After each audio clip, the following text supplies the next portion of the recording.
Hello, and welcome to Teaching My Cat to Read, the very serious book review podcast. I'm Eli. I'm Em. And I'm Lottie. And this week we're discussing everything about Carry On Jeeves by P.G. Wodehouse.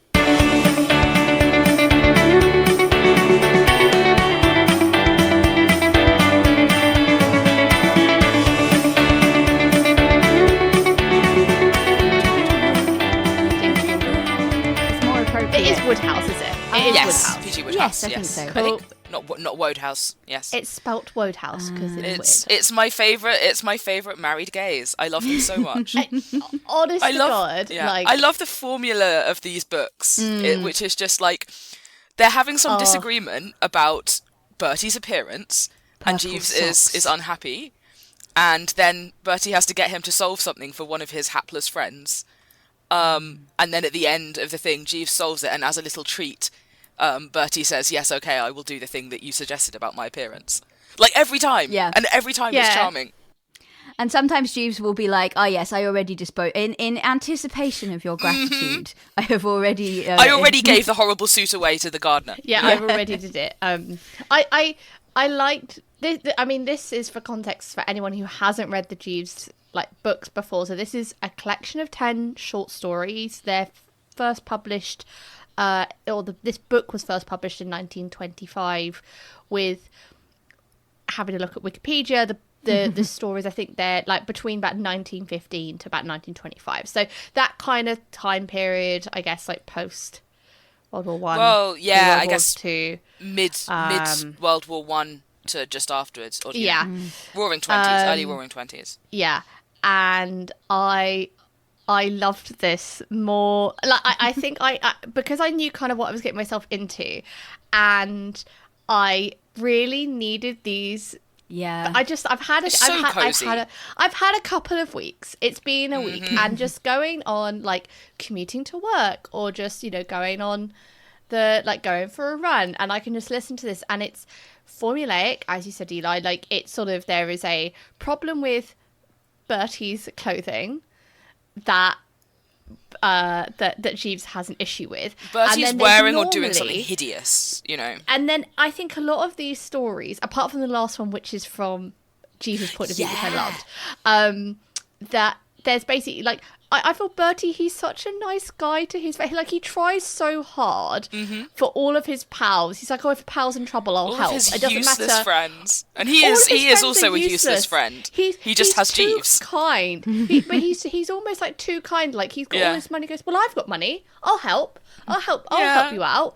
And it's He's got a bit of a rabbit in the headlights effect, hasn't he? I think Jeeves describes it at the end as going kind of bug-eyed and oh gosh, and he can't get out of an awkward circumstance.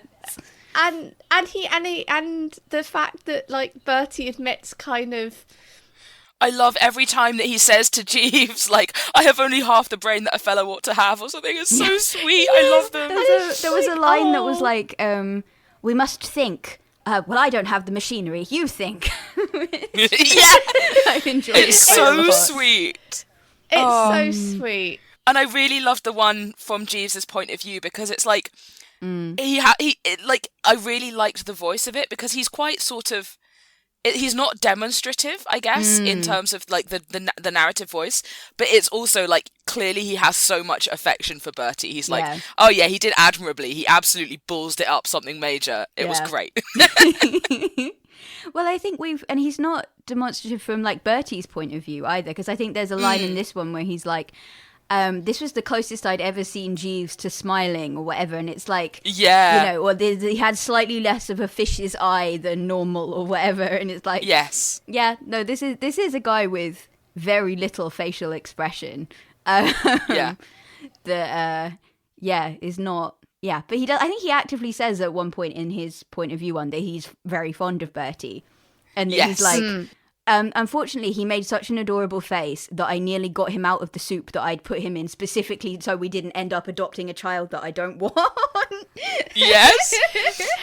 I love the convoluted way that Jeeves gets Jeeves gets Bertie out of the problem. It's normally quite humorous. It's normally in the background, and I did love.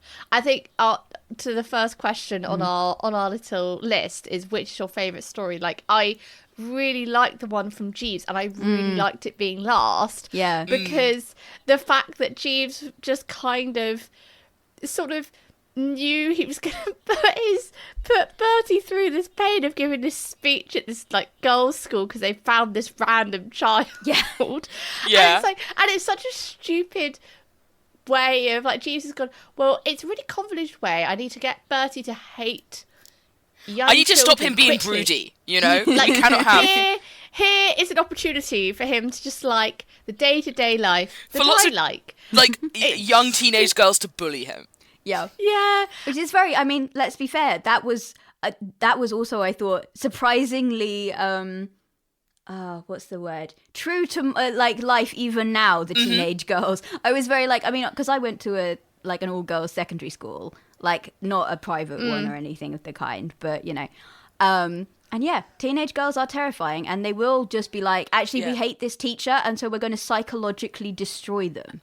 I mean, Yeah, the fear of I teenage can- girls laughing at you is If powerful. I can regale one story from my secondary school experience at all-girls school, there was a teacher who must have been, in hindsight, he must have been like just finished his teacher training. Like he was in his 20s. This can go one of two ways, can't it? This can go one of two ways. Everybody in a school had a crush on this teacher. Okay, so the first way, yeah. We had one. We had a guy like that. It was called Mr. Biddle. And it came to, like, in the teachers at Christmas would put on a play. It was normally a satire of a popular film at the time. Now, while I was at school, what was a popular film at the time? Twilight. Oh, no. Now, if you remember from the from the work that is Twilight, Seminal work of the seminal work, the formative years of teenage youth, that there is a part in it where Edward goes and stands in the sun, and he has sparkle. And in this bit, this teacher who they put as Edward, right? No, they cast him as Edward. Oh no, yeah. So he had like a shirt on underneath his shirt, and on this, and it was like second glittery. shirt was glitter, and it had like string lights, like Christmas lights on it. Oh my gosh. If you have never had 1,200 girls saying off. Oh no! Oh my god! Teacher. And I was like, when I was listening to this, I was like, oh my god, this is what happens. Like, I know Lord of the Flies is a thing that I really want to read that podcast, but you put a load of, like, a girls' school together, it is feral. Yeah. Oh yeah. No, I mean, there's been jokes and essays about what if Lord of the Flies had been girls instead, and it's just... Well, it's basically Yellow Jackets, no? Yeah. I remember that our equivalent guy, Mr. Biddle, my overwhelming memory of him is that his face was like pentagonal. It's that because he had such a strong jaw. So you had like the hairline, right? And that's the top and it's flat.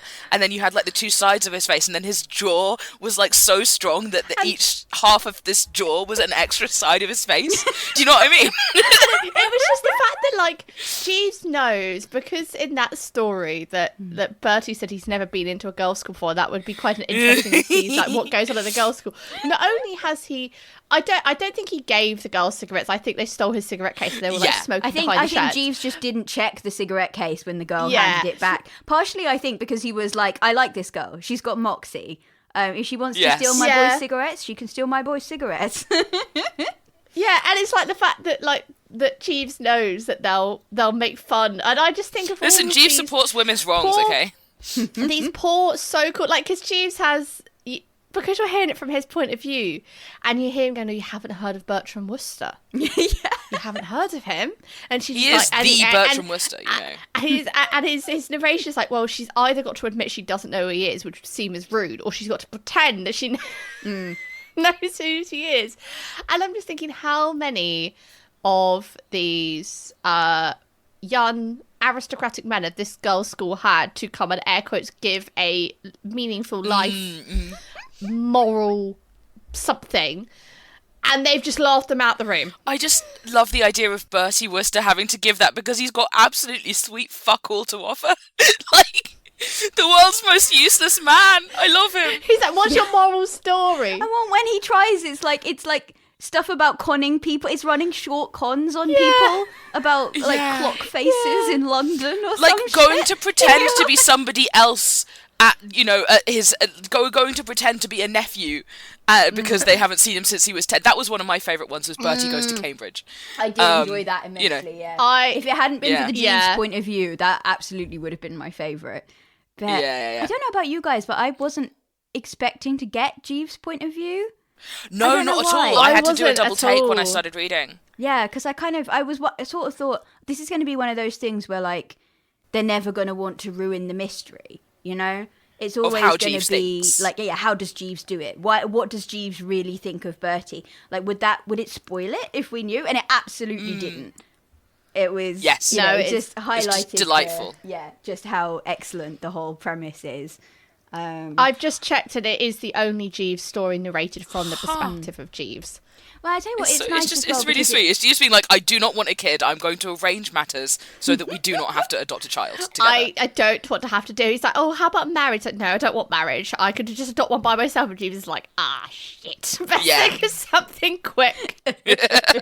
I tell you what, I did well, to be honest, I think all of these stories I really enjoyed. I think in particular, I really enjoyed the one where, firstly, that when he's in New York in his exile from Aunt Agatha in New York, and his friend who lives in the country has to write home to his that's the one where Jeeves like smiles and it's unusual. Yeah, and he has to like set up this sort of backstory of how to get his aunt out and to get the friend back to the countryside. And so he takes them to like a sort of street preacher. I'm sure it was like an actual historical figure or like referencing a historical figure, but someone who's being like, the city is full of sin, it's overrun with heathens. A bit like the way that people talk about like New York now. And we're recording this shortly after the victory of Zohran Mamdani in the New York Democrat primary mayoral race. So yeah, big up Zohran. But like the way that people talk about big cities like that, we still have that today. It's hilarious. Oh, if you go to Birmingham, it's Sharia law in Birmingham. But I do enjoy that, like his like all of his friends all have an aunt who is supplying them. But he talks about this. He's like, wow, with money. Where are your aunts getting all this money? None of my aunts have any money. How are they doing it? Teach me your ways. This is just how the economy works, you know? I was having to think about this, but they've got to stay in keeping, otherwise they have to go and get a proper job. But none of them could probably hold down a proper job because they're all Well, there's the guy who makes useless. the awful portrait of his... So he wants to marry a girl who works on the stage, and he introduces her to his uncle, or like she gets introduced to his uncle, who is an ornithologist, because Jeeves is like, what if we had her write like a fake book about birds for children so that she could meet your uncle, and then once your uncle already likes her, then the nephew can say, oh, well, actually, we're engaged, and isn't this wonderful? You already like her, except that she marries the uncle instead, and then has a kid, and the nephew is the painter. He's like been trying to make his living as a sort of struggling painter. And he paints such a bad portrait of the baby that the uncle's like, I'm cutting off your allowance. This is stupid. You've got to come work for me at my company. And then instead he turns the baby into like a comic character for the for a newspaper because it's so ugly. And what was it? Jeeves calls him like Baby Blob or something. Yeah, yeah. And I just love how they're all staring at this canvas, going, "Well, it's not wrong. It's an awful portrait, but it is funny." I put the child. What was it? I've got the quote. It's like I've gone through the mere outward appearance and I've put the child's soul on canvas. But could a child of that age have a soul like that? I don't see how. Like the sort of Dorian Gray, like this baby is rancid on the inside, and it's like. Like, hopefully by doing the portrait, that means it's kind of like put all the evil out of the child. He's actually picture, exorcised that child. And now the baby should be fine. He's done his uncle a favour. But it's just, I'd be really interested if anyone listening to this episode whose English is a second language or isn't from the UK, because I would wonder how they would. There's quite a lot of it's obviously very like. Well, it's silly language. Like, oh, I trickled through to the parlour room. I just like it's. I love it. It's so charming. Yeah. It's whimsical. It's so stupid. So, I racked my onion. Racked my onion. They're always in the soup. Something's gone wrong and they're in the soup. They're in the soup. And I'm like, if he describes himself as putting himself on the outside of his food. This is how he refers to eating. I put myself on the outside of a G&T. So good. Like, buddy, what the hell? And it's just the way the language is used, I think, makes it. I reblogged a poll on Tumblr earlier that was like, if you got put into the book that was the last book you read, would you survive? And I was just like, yeah, because me and Bertie Wooster would be like the drunk girls in the bathroom at the club telling each other exactly, like back and forth for half an hour. Because I love it. No, that is what he is. He is the drunk girl in the bathroom. Yeah. Being like, you go, girl.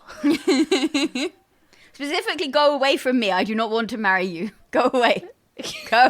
Well, that and the fact that like he's sort of the description of the cousin of Honoria Glossop. Oh, what's the cousin's name? The Glossop. Yeah, Honoria Glossop.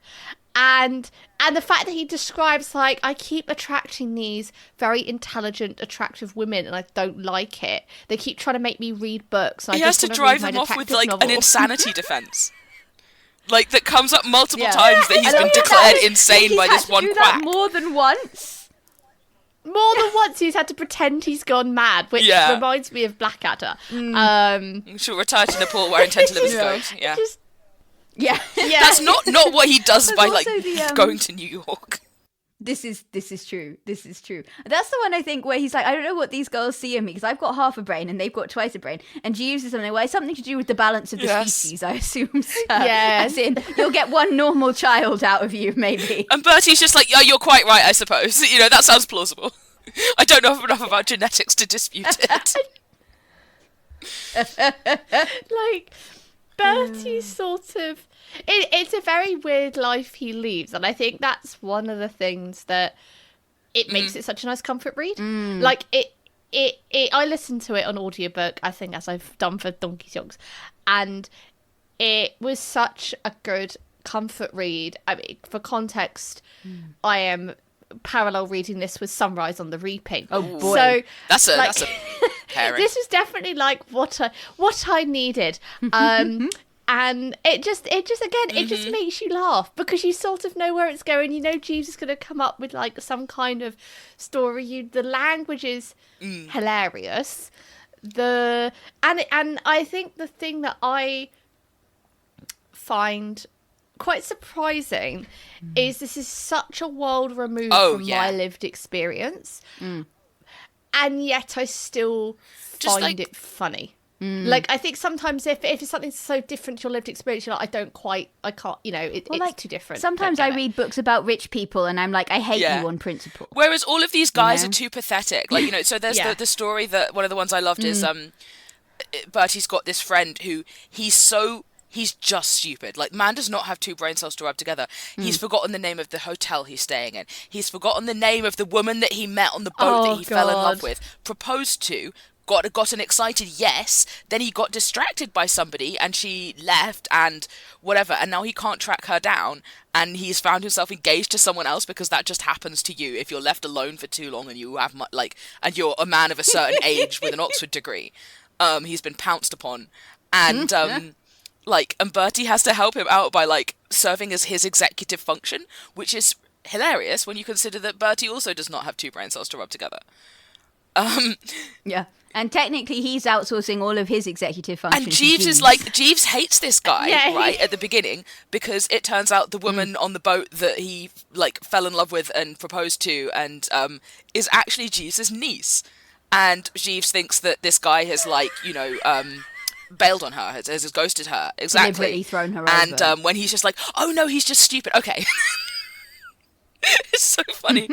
Oh, I see. I know how to deal with this problem. I'm familiar with this. I know how to handle I have one of those. I know how to handle these. Like, I'm picturing like one of those dog training, like It's Me or the Dog, like dog training shows, but like it's Jeeves and like an upper class twit, and he's like teaching other gentlemen's gentlemen how to train your upper class I just love twits. that, like, it's his niece, and so he's just like, oh, she'll be fine. She's my niece. She'll know how to, like, be married to an absolute idiot. Yeah. Because that's what he does, and it's great. She's got this. Like, I did like that in Jeeves's perspective story, that he sort of says, oh, you don't want your employee to be too intelligent. You want them to be, like, idiotic enough that you basically stay employed. Yeah. Because... like, Bertie is in possession of every possible, goodness of character. I forget the word he uses. Every quality, except one which he's not good at, like, dealing with unexpected situations. And that's the only thing that Jeeves would change about him. Hashtag relatable. And the fact at the end that Jeeves, like, gets all this money from Bertie's relatives for, like, randomly helping them out of various cases. He gets, like, 20 quid here, a fiver here. It's like, I've added to my savings considerably. And Bertie said, oh, well, I can't, I've got to add a fiver into this, like, mix. Bertie just constantly giving him money. It's so sweet. Yeah. It just, constantly like, yes, well, I spent 10. Oh, here's a tenner. Like, I'll reimburse you for the fact that you've spent it. Like, for Jeeves, someone in Jeeves' position, like, it feels like Jeeves is having a lot of fun with it as well. Yeah. Like, it's kind of, he's getting a lot of joy out of, like, look at these upper class twits who do not have a brain cell between them. I will do shenanigans. Yeah, if he didn't like being Bertie's valet, he wouldn't, like, scare Bertie off adopting a child, thereby probably ending their companionship, right? It's like, he's just as insane. But he's smart, so it makes it worse. And, like, I think it's clear from the other stories, but also, like, most clear in his point of view, is that it's actually really important to him to preserve this relationship and this situation that he's in. He doesn't want Bertie to get married because Bertie doesn't want to get married. But he also doesn't want Bertie to get married because he really likes what they've got, you know?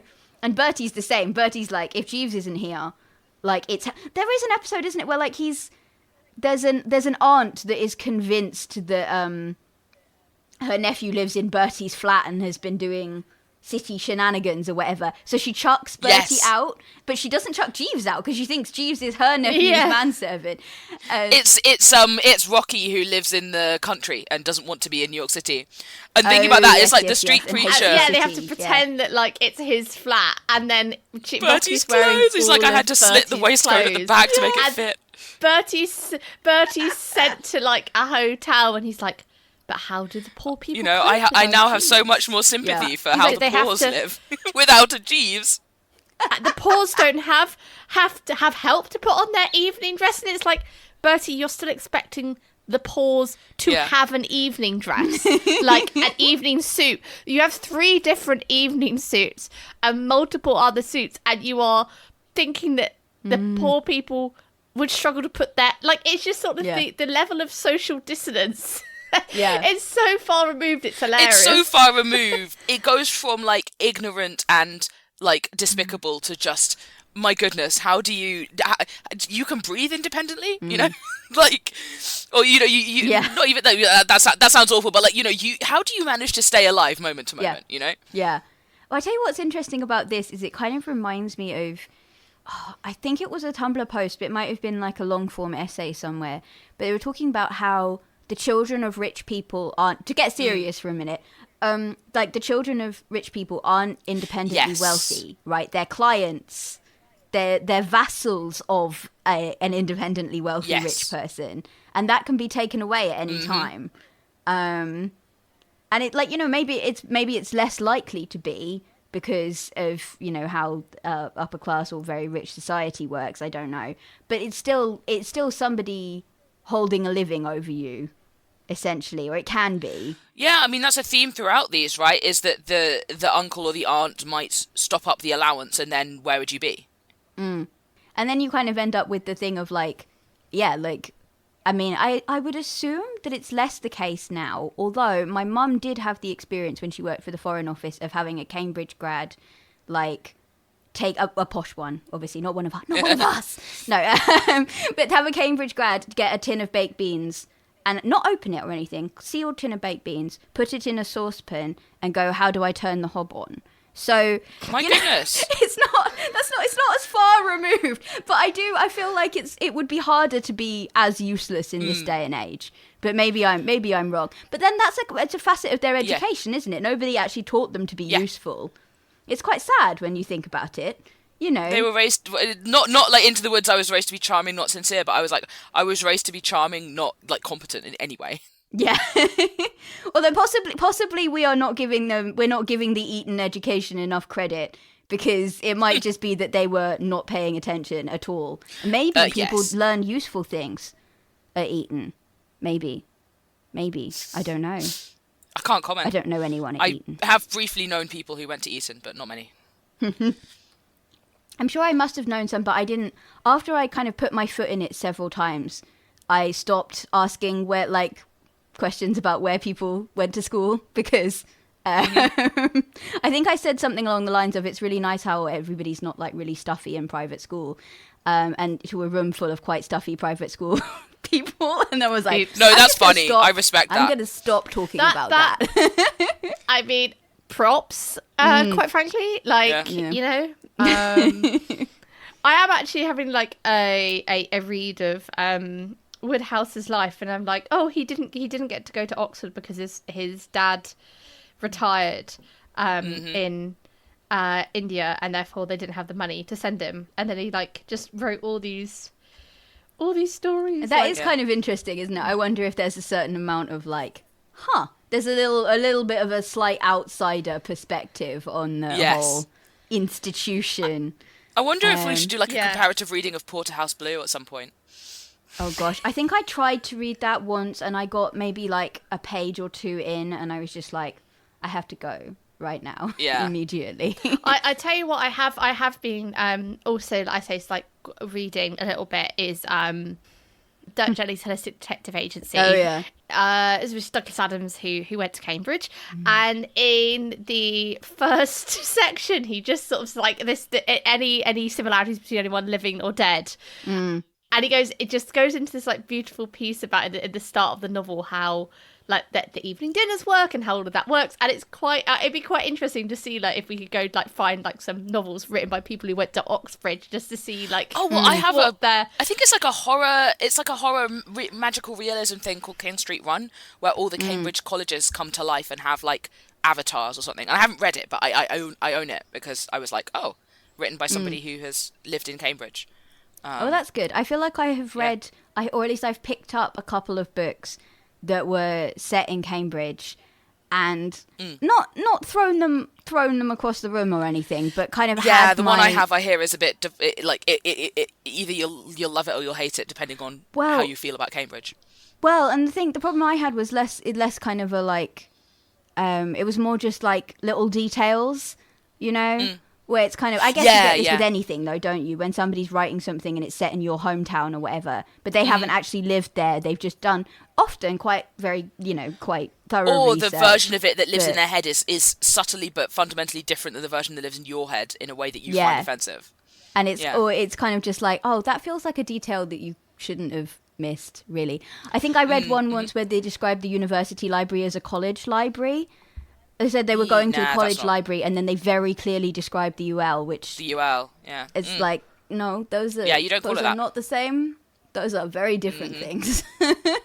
Yep. Guys, I have a... I want to ask Em, what is your list of the weird ways Jeeves and Wooster characters have entered a room? Yes, I had a tag yourself game. I have a list. Yes, let's go. This is a thing I enjoyed very much on this read, and I don't know that I noticed so much in the last one, but they enter rooms strangely to Jeeves and Wooster's characters. They float and they trickle and they... Yeah, so I've got trickled, shimmered, kind of manifested, dissolved oneself into... Oh, I'm that. I've kind of manifested. That's me. That's me. That's Jeeves. That. Yeah. Floated noiselessly, streamed imperceptibly, flowed silently. And my personal favourite, dissolved oneself into thin air and nipped through space in a sort of disembodied way and assembled the parts just where you needed them. Yep. Like, most of these are Jeeves. Which is a goddamn Star Trek transporter that he thinks Jeeves is just doing to appear behind him. Yeah. All of the, like, sort of eldritch ones are Jeeves, and all of the silly ones are Bertie, basically. Yeah. Bertie is Yeah. trickling. Jeeves does not trickle. No. I think Bertie is, just kind of subconsciously convinced that Jeeves is magic. I think that's the takeaway. I like that here. Bertie also sort of conceives of himself a bit like Liquid Odo. Like, he's sort of blobby and aimless, you know? Yeah. Just a amorphous blob who's sort of always there. Yeah. I did like... It indicates a lack of intention, doesn't it? The trickling. Yes. That could be circumstantial. Yes. It's not a beautiful flow or an imperceptible stream. It's like... I mean, life does sort of just happen to him, doesn't it? You know? Yeah. Yeah. I had another fun question for you guys, because I was thinking about, as we were talking about earlier, the kind of formulaic thing. And I was thinking, I am struggling to come up with a setting or an era where I think they wouldn't work. And I don't think I don't know that it's because their actual situation is applicable in any setting, so much as I feel like the formula is so strong. But you could translate the dynamic so easily. You know, you could have Starfleet's Jeeves and Wooster, you know? Yeah, I feel like if you isekai'd them into, like, literally any other setting, they would still do a Jeeves and Wooster story. Yeah. You know? Well, there's those modern Jeeves and Wooster Tumblr posts, right? Which I'm sure we talked about last time we did Jeeves and Wooster, because they live in my head rent-free. We certainly mentioned it in the Harrow episode, because of the I don't want to join your beastly polycule. Precisely. But I can picture Jeeves, like, putting oh, sir, we do not wear this particular species of spacesuit. Allow me to put them in through the airlock for you. Bertie discovers cat ears and wants to wear them everywhere, and Jeeves is like, I don't think you should be doing that. Oh, no. Stop. Like, I think that the dynamic is one that is... I think that's one of the... Sort of evergreen. Like, other reasons it makes it such a good comfort read. Like, their dynamic is there is obviously an employer and employee relationship between them, but it is fun, it's playful, it's like... they know where they stand with each other, and the fact that, like, Bertie, but I think as you go through the novel or the stories in this collection, that Bertie, like, resigns to Jeeves's clothing choices, but at the end of every novel, but, like, the more you go through, he goes, okay, I'll wear that one. And he also mentions the purple socks from the first collection, which I did make a note of, which made me very happy. But I'm like, is that... I would love if I kind of knew a bit more about, like, the context of people, like how much of this is a satire of people's lives like that, and how much of it is based in reality, that, like, they would have multiple different suits with different threads and different things. Oh, I think that's for different probably occasions. legit. And it is probably legit, but I still, like, as much as this is such a fun novel to read, it's sort of like when you watch Downton Abbey, like, it's... How much of it is a fantasy? I find it very weird, like, you have employees to, like, help you get dressed. I'm like, how useless are you? Like... Well, I don't know if it's because I know there was a thing, because I just read The Blue Stockings Guide to Decadence by, I want to say, Jess Everly. I will double check that later.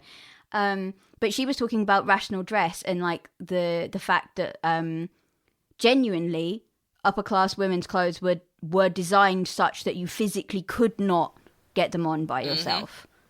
And rational dress was this movement to, like, develop clothes for women that you could get on by yourself. So I don't know. I suspect it's probably not quite as bad with men's clothing, but I'd be interested to see whether it's kind of like a genuinely... Oh, you know what this also reminds me of? That scene in Emma where they're all, like, trying to get Mr. Knightley's socks on in the film. Obviously not in the book. And it's like they're fighting the clothes. Like, them and the servants are, like, fighting the clothes to get them on. Obviously, like 100 years earlier or something, but it's still very... I love the Bernadette Banner video about Emma and the fact that it is, I think, like a pretty accurate historical costume as well. Yeah. Like, it is actually a very good point, Em, that you make, that the clothing, the more upper class you are, the more difficult it has to be to get on to justify somebody else helping you to show that you have... I'm wearing this clothing that is difficult to put on. It's like having a lawn. Look at all this wealth that I can afford to waste on nothing. Like, literally having somebody to help me dress. No, yeah, like I hear here is this monoculture of... Exactly. I can afford to be having this land and not growing anything on it. I can afford to have servants who do stuff that doesn't matter. Yeah, that reminds me of, there was another book I was reading. I think that was back in January or something. And I've forgotten the gosh dang name. Something About Gardens by Olivia Lang. Oh, The Garden Against Time. But they were talking, she was talking about how, like, particularly sort of after the sort of late 1600s into the 1700s, because of the slave trade and because of increased industrialization and enclosure and a bunch of other things, rich people were dramatically richer than they'd ever been. Like, the class, like the divide between rich and poor widened dramatically. And one of the things this meant was a lot of people had a fuck ton of money and there was nothing to spend it on. There was genuinely nothing. You could not spend it in a lifetime, Oh, where does that sound familiar? Goodness gracious. Yeah, and this is where you get sort of like exhibitions and world fairs and stuff, right? Because it's just people throwing money around. Yeah, one of the things they did was completely re-landscape. And when I say re-landscape, I mean dig it up and move hills around and redirect rivers and all kinds of shit. Completely change the landscape that they owned to better fit their idea of what was in vogue for what was fancy landscape. I tell you, I would take that over what we've got now, which is pouring money into LLMs, Yeah, I don't know. I guess they're both contributing to the impoverishment of other people, right? So it comes to the same thing. Because, I mean, a lot of that land was like, not a lot, but like, well, I don't know. I don't know the exact figures. At least some of that land was formerly common and then enclosed, thus stripping many local people of their sources of income and food and yeah. So anyway, we got deep and serious on this for a second. Let's talk about wealth inequality. The thing is, I bet Jeeves dresses Wooster impeccably, right? I bet none of us would look at Bertie Wooster and go, Jesus Christ. But every time I see like a modern rich dude with more money than any human being could reasonably spend in the next billion years, I'm like, what was the point? Well, half of them are wearing "Make America Great Again" hats, aren't they? Not for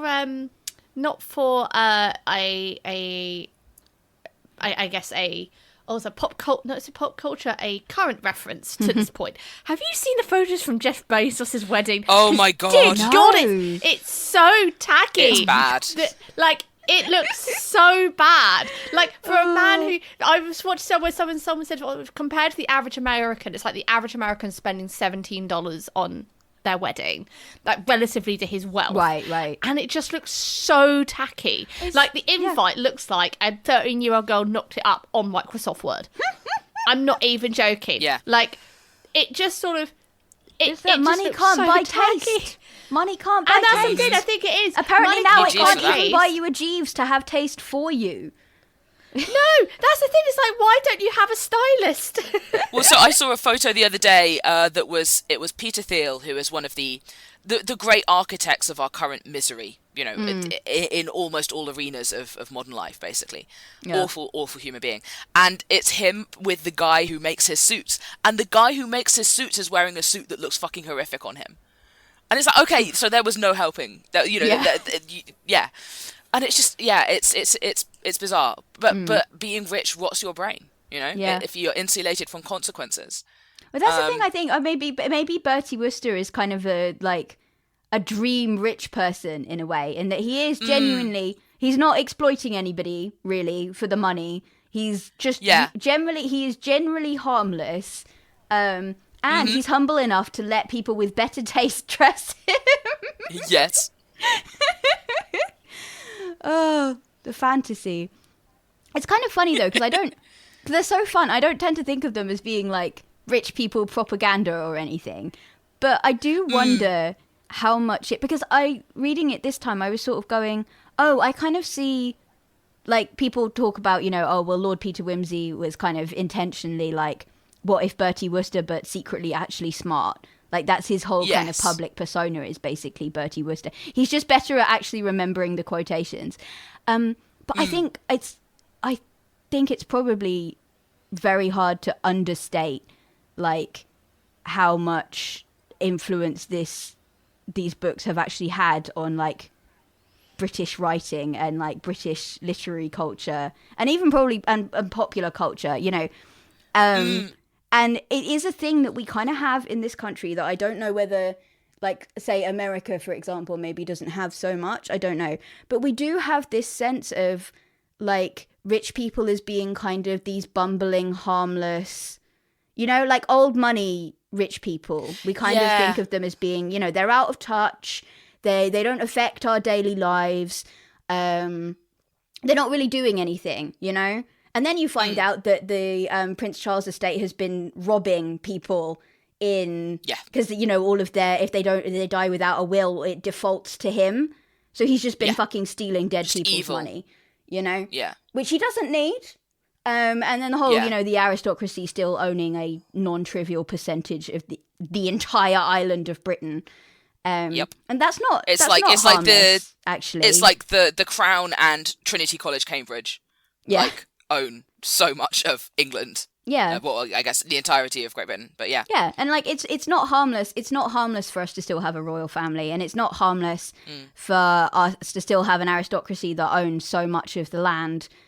And it's not harmless, but we do have this there's this general public perception that this is just a quirky, fun British thing that doesn't really... Yeah, that they're all sort of Bertie Woosters, and they're just sort of bumbling around, living their own little lives isolated from anything. It is like that, like, near where I live, there's a really large house, like, come to think of it, like, and, because a lot of these old country estates now, they've become like National Trust houses or English Trust. So you go for the day, have a cup of tea, and it's gone. And you go walk around the house, and they tell you about the history of the house. And so it kind of, again, I think it to your point, like, it kind of feeds into this.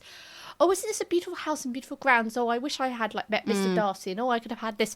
And it sort of takes away from the point that actually near where I live, there is a house that is still owned by the family, and they own the farm and all of that jazz. But there is a wall around this huge patch of land that the plebs are not allowed to enter. Yeah, the estate that is not for the collective. It is for this one guy who's had about 6 affairs, according to Wikipedia. So it's like it's sort of it is sort of this like it's similar, I guess, to like Downton. Like Downton kind of gives this like rose tinted spectacle in the idea of, oh, I wish I was part of the aristocracy, and I was. I mean, Austin is this as well, right? I think Austin is to an extent, but I feel like in her to give. Like, at least, you have, like, Darcy is good to the people who work his land, and there's some discussion of that being a mark of character. Outside of Pride and Prejudice, you also interact with a lot more people who are, like, lower middle class, not very well off. You don't, I don't think anybody who's, maybe an Emma a bit, but, like, generally speaking, actually, I think the modern reception of Austen has filed off a lot of the actual interactions with people who are poor or I think, for example, Mansfield Park is a really good example, because Fanny is chronically ill and nearly dies as a result of living in her family home, which they don't, they can afford a maid, they're not poor, whatever that meant at the time, but it nearly they're not in the killed workhouse. her. Like, it's not. I think we tend to underestimate, I think, again, because of that thing you were talking about, Lottie, that kind of like, oh, it's so pretty, look at the romance, look at the nice dresses and the fancy houses and the drama, and it's all so elegant. And that's kind of that's the modern perception of this stuff, when actually I think the books are more nuanced than that. I mean, we're not talking like Bronte level here, but it's present. Poverty is present. There is nuance. Like if you watch the to be fair, like I think I've watched like some, when we did the first collection for Jeeves and Wooster, I watched some of the Fry and Laurie adaptations of this, and again it's still like the bumbling idiot and his butler TM. Yeah, that is the charm of these, right? Is that you can the charm of these. Like, switch your brain off and you switch your brain off. Like the books themselves are really, again, I guess like Pride and Prejudice. Like you kind of read these books and you go, oh, this is fun. Oh, this is a jape. Oh, this is he goes hello, like when he goes hello. Yeah. What can we do here? Or what's up? He's trickling in Bertie, between we went to school together. I don't care. Bertie, we went to school together. I'm not doing it. Bertie, we went to school together.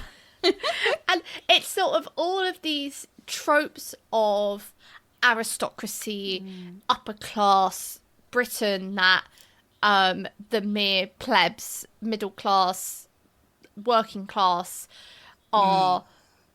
You kind of, I guess, get this idea, like as someone who grew up in a middle class household, like as that Pride and Prejudice and the aristocracy is this like wonderful jovial thing, and they have all this money and this wealth and lead lives of leisure and lead lives of leisure. And actually, like you said previously, like having all the money in the world doesn't, like, money can't buy you happiness, but it can help solve a lot of your problems, so you can just sit there and do the things that make you happy.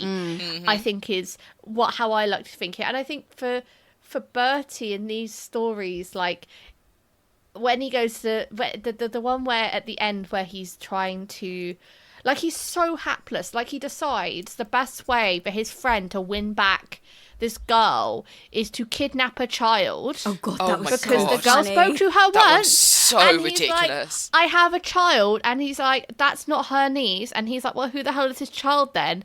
And then they go round to the child's parents, and he's like, oh, you're Bertie Wooster. Oh, you know, like so and so.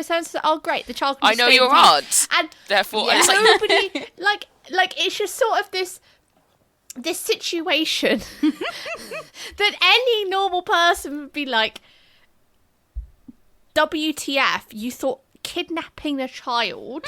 But again, it's this sort of not rose tinted spectacles, but it's like, it takes away the these books make it fun. It doesn't go, oh my god, he's kidnapped a child and like the police are after him. It's fun. It's lighthearted. The kid's like, basically he's Pavlov dogged this child to say kiss Freddie to this girl, so the girl kisses his friend Freddie every time he gives him a sweet. And then the woman tries to go and give the child a sweet, and he's just saying, kiss Freddie, kiss Freddie, kiss Freddie. And the stupidest thing is, it works. Yeah. And it works. And it's like the child, it just sort of... Which I think tells you something, which is that if Jeeves had stolen the child, it would have worked. Yeah. Immediately. But it really is like Jeeves has the one brain cell, like, to an alarming extent. Like Bertie should not be allowed out on his own. Also, like, an idiot, because they were like, well, we're having to rehearse a speech at the start. He was saying, kick Freddie. And I was like, oh my god. I think there's also a kind of thing of, like, Jeeves is not afraid to be ridiculous. Jeeves is kind of like, the solution to this problem is inherently ridiculous, but I have such dignity and gravitas, and it's particularly compared to, like, literally everybody I am surrounded with. That I will somehow manage to pull this off, and it will make perfect sense, and everybody will like, obviously, that was the cleverest possible thing to do. And you're like, was it? I never worry with these stories that Jeeves is not going to be able to fix it. No, I have the same level of complete faith in Jeeves to fix anything that Bertie does. Yeah. No, absolutely. I tell you what, this was thinking we're going back to the comfort reads again, and the kind of the reliability, the fact that it, the status quo will be restored, and you like the status quo. The status quo is these two bickering about purple socks until the end of time. It's great. So I read a post recently that was talking about what the appeal of the country house murder mystery was in like the 20s and 30s. And it was talking about kind of, it's the death of the old order. It's like dealing with a lot of World War I anxieties. And one of the things it said was that, they're very consistent. You always find the body and you always know what killed them. You know how they died, which a lot of people would not have known about their loved ones after the First World War. Yeah. So there's this reliability aspect. There's this really like, that's comforting. It's comforting to know how the story's going to end. It's comforting to know that everybody's going to be happy and safe. And obviously this is operating on a different level to that, because it's, but I wonder if there isn't a little bit of that kind of, that's why it worked then and that's why it works now, you know, that I definitely think there's an element in that for me, like listening to short stories in particular. But you know, similar to what we've discussed before with Agatha Christie, like you read a Poirot novel, you know roughly what you're going to be handed. You read an Agatha Christie, you know roughly what you're going to be working with. I mean, you said before, Lottie, that this is part of the appeal of Brandon Sanderson for you is that it's a comfort read because you can trust what's going to happen, and you're not going to be you know, thrown a twist that throws you out of that. Yeah, and I do actually, like, come to think of it, like, I think reading Cosmere, like, you don't know the plot, you know about 3/4 of the way through the book something massive is going to happen, and therefore you will read a 1,000-page novel because you want to get to that sensation where you've got up to the top of the roller coaster. You're peeking over the top of it and you're going, no. And it's always at the end of a chapter. It's always like, it's just there's just so many good moments like that. And that's what brings me joy. And for these, I think it just, because it's that safety net of it will be resolved at the end. Jeeves will solve it out. There is, okay, I say low stakes. He kidnaps a child. That's slightly more high stakes. And weirdly, that one I felt a bit more uncomfortable with, because I'm like, you've kidnapped a child. But anyway, like, you. To be fair, the child was unsupervised on the beach, you know. Yeah. And it's something that culturally now is like, we've had stranger danger on all of that. We freak out about that stuff.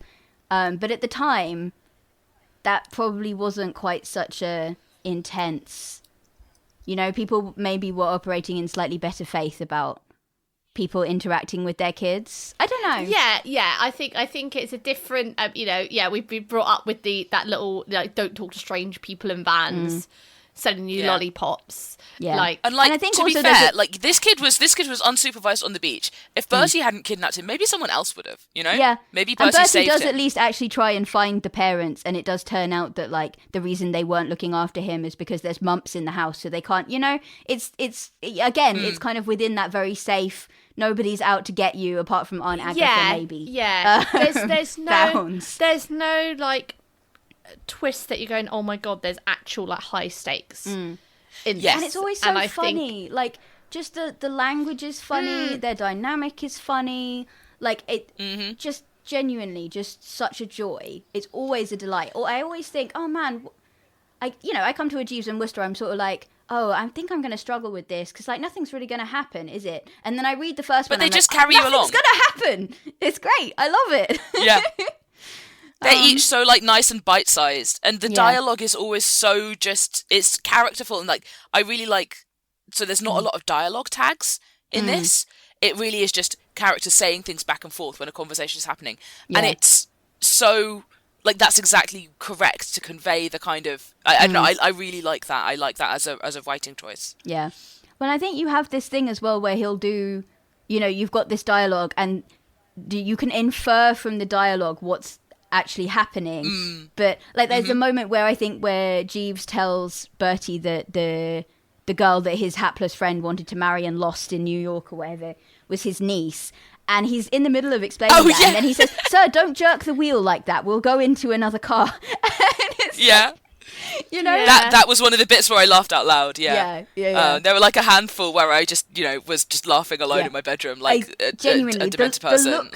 The looks I got for the laugh that I let out when he tries to get his friend to steal the policeman's helmet, and his friend is like, but there's a policeman inside it. I can see him most distinctly. Yes, I can see there's a policeman coming in the helmet. It's not wearing it, it's in the helmet. Like, it's just the use of the language is, like, these guys would do numbers on Tumblr. Like, exactly, right? They would. I mean, and this is the thing behind the modern Bertie Wooster Tumblr post series, right? Yeah.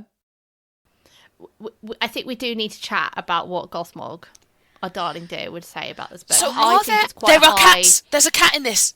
Yes, there is a cat. In Bertie Goes to Cambridge. Yeah. And the cat is pivotal to the plot. Yeah. The cat is also, Bertie Wooster is a cat person. That is also central to the plot, is that the cat actually likes him. That is canon. Yeah. Mm-hmm. Yeah. And he likes cats also. There's shenanigans. There's stealing. There is.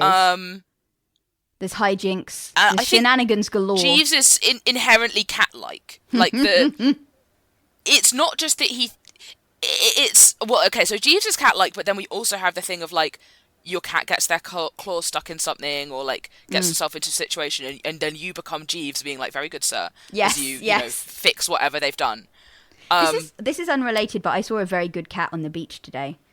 Because their owner was carrying them in a box in a little cat jail, and it had its head sticking out of the top to look around at the beach, and it was one of those very long hair, you know, when they're white on the inside and then the ends of their long fluff are grey. Yes. So they're like a little cloud.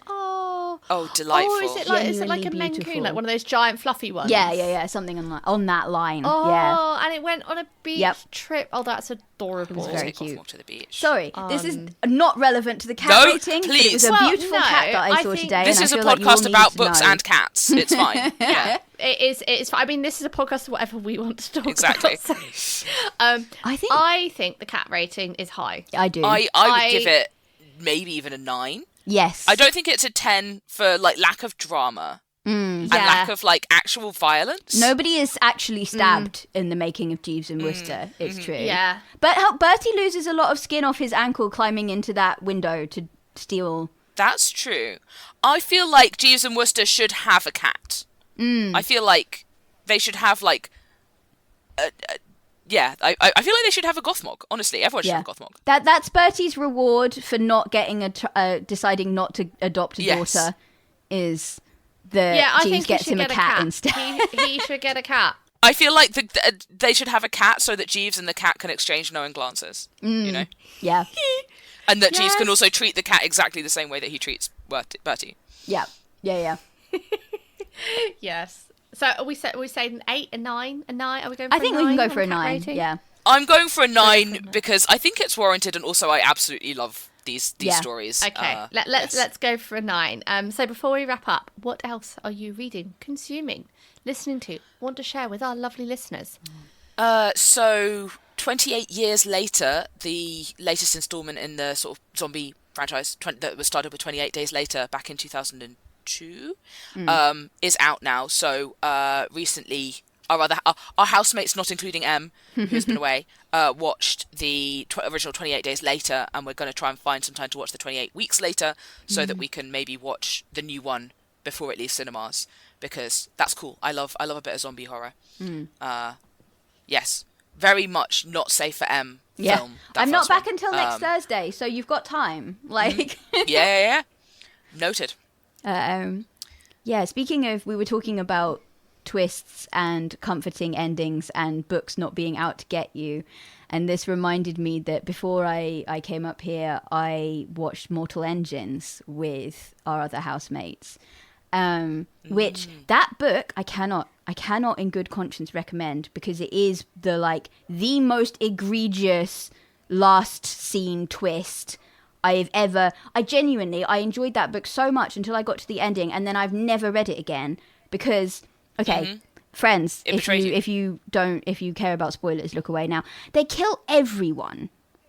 They solve the plot problem. Everybody that you love is setting off on their new adventures. It's kind of epilogue scene, where are they now, happy ending shit. And then every single one of them, bar one, gets brutally murdered. I hate that. Yeah.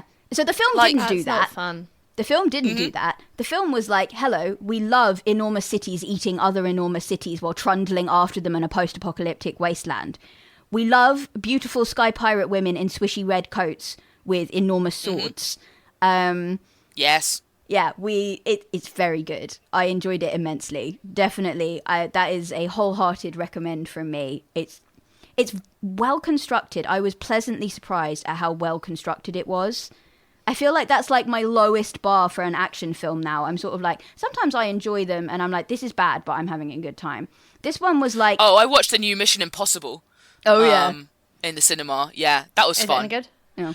I enjoyed it. I had a good time. An absolute abuse of technology that I happen to know about, which is 5D optical data storage.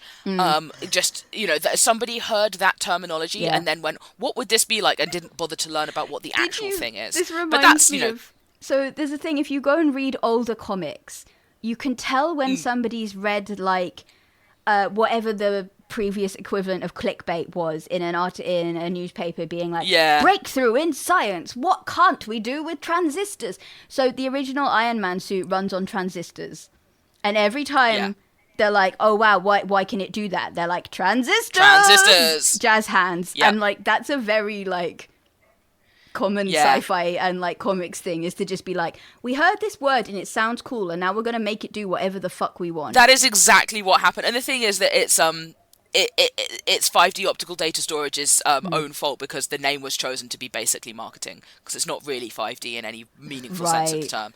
But anyway, I'll get off my hobby horse. But there was one bit towards the end where, surprise, surprise, Tom Cruise, Ethan Hunt, is scrambling around on the outside of a prop plane while a bad guy flies the prop plane. I'm just like, there's no hope for you now. This is his natural habitat. This is what Ethan Hunt does for fun, is scramble around on the outside of a prop plane. Yeah. It was just, formulaic and very enjoyable, and had some really good. It had Hannah Waddingham, is that her name? Oh, the yes, tall, I love beautiful her, woman from Ted Lasso. Yes. Yeah. And it also had Trammell Tillman in it, who is in Severance, and I love to see him in anything. He's great. So yeah, I enjoyed it. Yeah, it's good. What about you, Lottie? I've started listening to Sunrise on the Reaping. Cheerful and shit. I've seen the cast list, so the film comes out next year. They've already announced they're making a film. Yeah. They have got canonically correct ages of the tributes. So I'm like, thank God I'm going to read this book first, because this is it's going to hurt. Yeah. And the other thing I've read is the instruction manual for my new aircon unit. Very exciting. We've got a heat wave at the moment. I did manage to set my house alarm system off while trying to fit it, because there's obviously like sensors on all the windows, and if you move the sensor, it's like bap, bap, bap, bap, bap. So I did that about 3 times, which went well, but I can confirm that it was probably I think it's like almost the second most expensive thing I've ever bought on a bit of a whim. You will, it's so worth it. We've got portable ones at home here, and it's just they're lifesavers. Oh my God, I was without them. Like, for context, it's like another heat wave in the UK, and it's more, to be honest. Actually, I know I was so worried about my dear little hamster, because they get heat stroke, and I'm like, I can't. And he's only little. And he's only little, and he was meant to come out at like 9 o'clock, 10 o'clock, and I got to 10 o'clock, and I was like, he's not awake. Okay, I'll just put the fan on and try and cool it down. I'll make noise. It'll be fine. And then it came to 11 o'clock, 12, and I still wasn't asleep anyway. And it got to like 2 in the morning. I was like, I'm going to go and have to wriggle. I'm going to have to go and tap just to make sure he's like moving. Yeah. I'm petrified. And then he came out at like 2:45. I was like, I can finally go to sleep. And then I couldn't go to sleep because it was so bloody hot. Yeah. I'm like, I literally got an ice pack from the freezer and like put it on the back of my neck. I was like, will this work? No. Coldest summer of the rest of our lives. I was like, I'm going to take an ice cube up to bed with me, and I'm just going to sit with that in my mouth. And that's the only way I'm going to get anywhere close to getting to sleep. The only sad thing is whichever brain box decided, so this is just a side rant about like product consumerism before we finish the podcast. Whoever decided a 30-kilo aircon unit should have plastic caster wheels, because it broke in transit. Well, I say in transit, like probably when I picked it up from the shelf and put it on the little trolley in the B&Q store. Yeah. So now it's propped up with a piece of cardboard. So we're going to have to go and put up an official complaint. But anyway, it is cooling the room down. I'm just looking at my little electricity usage. It is 40% over my usual usage because I've just been running it all day. Yeah. So that's it. That's it. That's all I've been doing. Yeah, and then once it cools down, I'll be able to actually like say words and yeah. Oh, and just a gardening update. Oh, yes, I had my excellent. first little snack cucumber, and it was very, very yummy. Excellent. So that was good. Excellent. Anyway, we've massively overrun. So I will wrap the episode up there. So thank you all so much for listening. If you enjoyed this episode, please follow us on your podcast platform. And also just let us know. You can tell us via our website. We love to get your emails. It does make our day. We will get back to you in about 5 to 6 business months. Yep. Because, you know, we have lives and things. But we will eventually We get have around to lives it. and no executive function. I've been Yes. on it actually recently with a lot of non-podcast related stuff. Nice. But So it will be a period of time, but we will try and get back to you because And listen, love even you if all. we never do, it delights us. Every time like somebody reblogs the episode on Tumblr and puts something nice in the tags, or, you know, we're screenshotting that shit, we're sending it to each other, it genuinely does make our day. So it does. Like, if you ever wondered, like, does liking somebody's YouTube video make a difference? Yes, it does. Yep. It makes our day. We see that thing and we're like, oh my god, an actual human pressed that button. What? yeah, But it's a good time. anyway, bit of a ramble. So please say hello, send us a message, and recommend us some books to read. Big virtual hugs, and we will see you next time. Bye.